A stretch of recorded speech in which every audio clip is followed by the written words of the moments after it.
This is Whitney with the Yoga Art Space Studio in Albuquerque, New Mexico. Thank you so much for joining me today. Today, our very short, brief yoga practice is regarding several yoga poses that are absolutely wonderful to do as we're helping ourselves and aiding our spirit, our energy through addiction recovery. Addiction recovery can have to do with huge substances, but it can also simply have to do with simple things that happen in life. Addiction to TV, addiction to food. So these poses are meant to help us spiritually and physically as we are working to heal ourselves from this recovery process. We begin today coming to a simple kneeling posture. Here we connect inward, reminding ourselves of our goal, of our intention, this intention to recover, to become a whole person, a person who has no needs outside of ourselves. We simply are, we can live in any moment, being 100% present. With this intention set, we begin to rest the forehead onto the ground, relaxing into a child's pose, opening the hip, opening the back, and letting the forehead feel the comfort, the support of the earth, and the relaxation that can come. As the breath is deep and full, we remind ourselves that we always have this tool, the breath, that we can carry with us. Rising back upright, we swing the legs in front of us. Reaching the arms up tall, we have a straight spine, and then exhaling, we come into a forward fold. With one hand on each side of the legs, the head relaxing downward. And here in this forward fold, we remember that the energy of taking forward folds is a very internal energy. It turns the focus inside of us, where we can heal, we can remember, we can have focus, helping us to move forward with purpose, with intention, and with passion.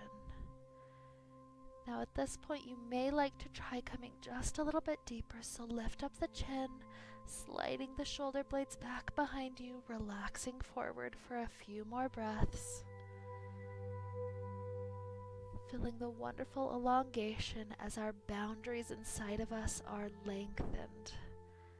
We become stronger, building strong defenses. And then we rise up, coming onto our backs, sit on the thumb so that the torso is very strong, very grounded, and then we lift the legs up to the sky. This is a strengthening version of legs up the wall.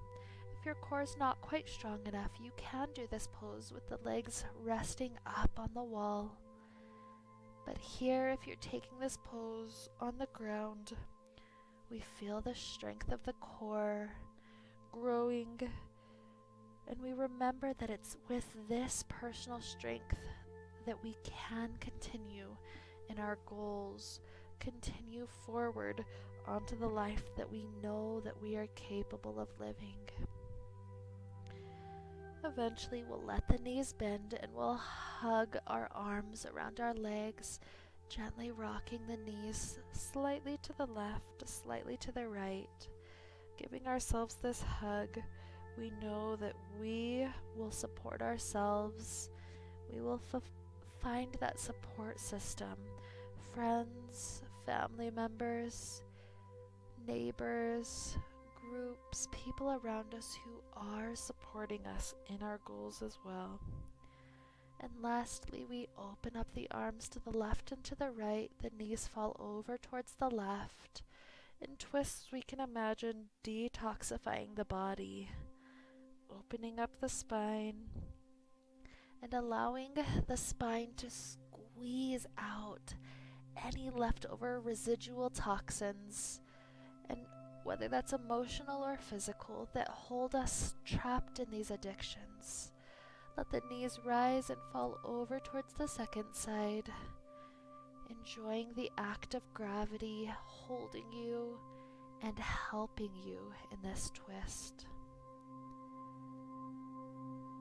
Breathing in and out. Eventually, the knees rise back upright, and we release our feet down to the ground for our Shavasana pose. Staying here supported by the earth. Stay here for as long as you have time. Breathing in and out, remembering the strength and the intensity of our desires as we're working through addiction recovery. We are doing good changes for ourselves and for the world. Thank you for joining me today. May we all be filled with light and happiness and peace. Namaste.